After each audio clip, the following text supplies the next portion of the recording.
fictional characters exist, and likely you have more than a few around you as spirit guides, my friend. So strap in, we're really gonna go down the rabbit hole with today's topic. But first, for those of you who don't know me, my name's Hannah and I help people to own their powers and step into the driver's seat of their own lives. And today we're going to be doing that by exploring the concept of fictional character spirit guides and how working with fictional character spirit guides is actually like a really fun and safe way of healing from trauma and breaking out of like really intense Groundhog's Day sort of karmic cycles. So this is one of my favorite topics to talk about, to be honest, and I'm excited to finally be talking about this on YouTube for the first time. If you're not very familiar with this concept, if you're not really a shifter, for those of you that might be skeptics, I'm gonna go a little bit into how I came to the realization that fictional characters actually exist. And what it really comes down to is the most meta thing possible. I am a writer. I write fiction. And I started to realize that maybe I wasn't exactly creating the characters. Maybe I was more discovering and uncovering these characters in these worlds.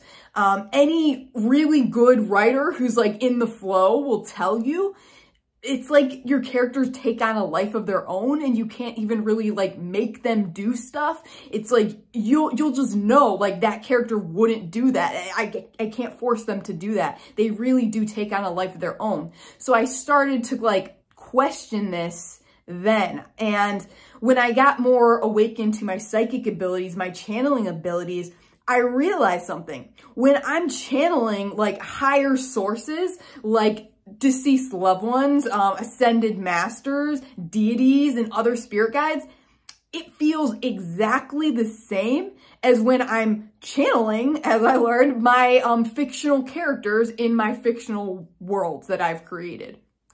Aside from that, I've always kind of had like deep connections with fictional characters and worlds, and I did quite a bit of shifting when I was younger, and I worked a lot with fictional character guides, but I just assumed that was just my imagination. And as I got older, I assumed maybe I was crazy and delusional for thinking this. But another big moment for me, actually, just a few years back, I was like looking at this picture of these two fictional characters, like anime characters, and all of a sudden, like, I saw their auras. Like, I saw their auras just like I would see someone's aura in real life, or if I was looking at a picture of like a real life person. And the auras of the characters were different colors. So it's not like it was just like an outline that is kind of applied to any sort of vague form in a picture. Like, these characters had distinctive auras that I was seeing, and I'm like, oh my God, like, do fictional characters actually exist? Is this like proof that they exist? So on top of that, like I said, I worked with fictional character guides like a lot, especially when I was a kid. I thought it was just my imagination. My very first fictional character guide that I consciously remember like really working with was the Pokemon Zapdos. This is like one of my favorite Pokemon of all time ever. And if you want to hear more about that story, there's like a lot there. I delve into it in this like podcast episode, and I will link that in the description below if you're interested in hearing more about that, because that really just like blew my mind. It opened me to the possibility of fictional characters existing and just like channeling and all that stuff. It was really profound. That being said, how do you identify whether or not you have a fictional character guide? Well, first off, if you're watching this video, it is like 99.99999% chance that you do have fictional character guides. Otherwise, you wouldn't be drawn to this subject matter. And it's really a lot simpler than maybe you would believe to discover who your fictional character guides are. Really, it comes down to who are your favorite characters And even who do you see as like an emotional support character to you? Usually these are your fictional character guides, and it is really that simple. Other indications are actually characters who are very triggering to you, who you might not initially like, who you might not ever really like, but that they're just really triggering for you. And these characters are sort of like shadow fictional character guides. Basically, whether it's like a positive sort of resonance or kind of repelling sort of feeling that happens, you're going to recognize your fictional character guides because they're going to have sort of parallel experiences to you. They're going to be relatable. And when you think about it, our favorite characters are those who we identify with. We like feel like we really relate to them. Or we wish we could relate to them. We wish we could be more like them. And that is why they come to us as guides. In my experience, we will all have many fictional character guides throughout our lives. And again, whoever your favorite character or characters are for like a period of time, those are going to be like your guides for that time. Compared to other spirit guides, I would say fictional character guides tend to be more transitory. They tend to kind of come in to teach you a lesson, like to work on a specific theme or lesson. And then once you've learned that, boom, they're gone. And it's not anything to be sad about. It's just a natural thing that happens. It's like kind of where you kind of go through a phase where you're really obsessed with this one character or this one series, and then all of a sudden you're not anymore, or you're obsessed with a different character in a different series. That's a good indication that you learned the lesson from that guide and from that fictional character world. But also know that even if you do kind of move beyond, you transcend a particular fictional character guide, it's not like they're ever really gone. You can always just kind of like reach out to like check in with them, or sometimes they'll just reach out to you. You'll just randomly think of this character that you haven't thought of in years. Maybe they got something to say to you, some words of wisdom for you. So how do fictional character guides help us? Because I know this is sounding like probably super woo-woo to some people, super ridiculous, but it can actually help us in a very practical way that isn't just about escapism. Number one, the best way I think to work with these characters is like they help us to break out of Groundhog's Day sort of patterns. So this is when you're in like a karmic pattern, a situation, and you notice you're like, why does this keep repeating? Like no matter where I go or who I'm interacting with, the same pattern repeats itself. So for example, in my life, like something I notice is like, I always magnetize like drug addicts to me, because of my brother's like drug addiction and how much that affected me, in my teenage years and young adulthood. No matter where I moved, I would move all the way across the world. And like, I would always seem to end up living with a drug addict, like no matter what I did.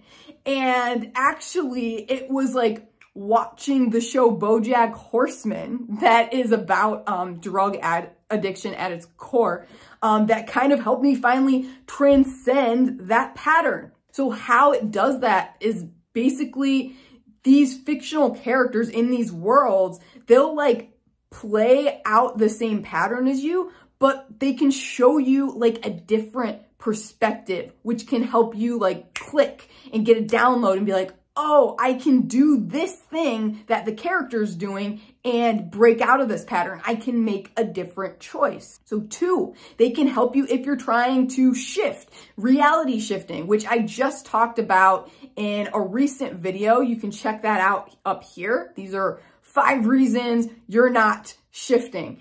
But yeah, if you're trying to shift and you're struggling with that, guess what? Your fictional character guides are going to be the best sources of inspiration to kind of help you with that, because they know exactly what it takes to get into their reality, to be in their world and their reality. They can tell you exactly what you need to do to shift your energy so you're able to kind of shift to their world. So 3, healing from trauma. just trauma healing. If you're someone like me, you have CPTSD and you just find that you got hella trauma, like to the point where it's just overwhelming sometimes. You're like, where do I even begin to heal this? Guess what? Your fictional character guides are going to be great for this. And here's why. Other guides don't necessarily incarnate as like humans. They don't necessarily incarnate into the 3D. And so I've found that sometimes there can be like a detachment, almost sometimes a condescension or something. Not like in a mean way. It's like they just don't understand what it's like to be a human in the physical 3D world. But your fictional character guides, more often than not, will understand that, because a fictional character guide, essentially, it's the higher self of this fictional character who is like you having a 3D, oftentimes human, but not always, experience. And so they will be, I find, way more understanding of your struggles and can serve as emotional support to help you heal from your trauma. 4, this is a surprise one actually, is energetic protection. One of my main fictional character guides is also like my spirit guide, like bouncer, if you will, and is the main guide in charge of protecting my energetic field. And I can kind of just ask that guide to keep out who I want to keep out and to protect me when I'm going into certain situations. And it's done, and it's awesome. And the reason why fictional character guides like lend themselves so well to this is oftentimes these fictional characters, like they are super strong and they have like superpowers and stuff like that. And they can bring that to the table as a spirit guide. They can literally protect you energetically. So there are many more ways that fictional character guides can help us, of course. But these are just some of the highlights, the main ones that I've noticed have come up. If you have any other ways that you like to work with your fictional character guides that you'd like to share, please do in the comments below. I would be super curious to know. So that being said, how do you even start working with a fictional character guide, right? This is one of my most common questions asked. And my answer, it's really quite simple. How do you work with any guide? How do you channel your dragons? How do you channel your deities, your deceased loved ones? It's the exact same as channeling and working with any other source. Now you may be more focused on like using, their fictional character like world, like whether that's a book or video game or show or whatever, to kind of like draw upon that energy, to call upon their energy to serve as an anchor. But that's honestly the only kind of difference that I've noticed. And if you're not sure how to even do that, like basic channeling stuff, you're in luck. I would encourage you to check out my free quiz in the description below. What's your psychic superpower? So this is a super quick quiz that you can take. It will tell you your dominant clair ability. And then, this is the important part, I send you an exercise tailored to your specific clair ability that you can use to not only develop that clair ability, but to channel any source that you want to channel, including your fictional character guides. So if you're totally new to this, you don't know where to start, that is the place to start, my friend. So let me know, who do you suspect your fictional character guide or guides is or are? As always, I'm really, really curious to know. I often do fictional character like guide channeled readings on TikTok, and I always love to know, like, who am I even channeling here? So I hope this video was able to provide you with some clarity and that it makes sense. As always, I would super appreciate you if you could like this video, subscribe, and comment, because these things all help to get this information out to more and more people. It helps the algorithm along, and I love to kind of help people understand these topics, people that may not have been able to become aware of it otherwise. So if you could do that, it would be super appreciated. Me and the dragons and your fictional character guides would love you forever, and know that we are loving you forever anyways, my friend. Until next time, I'm sending you off with much love. Stay powerful.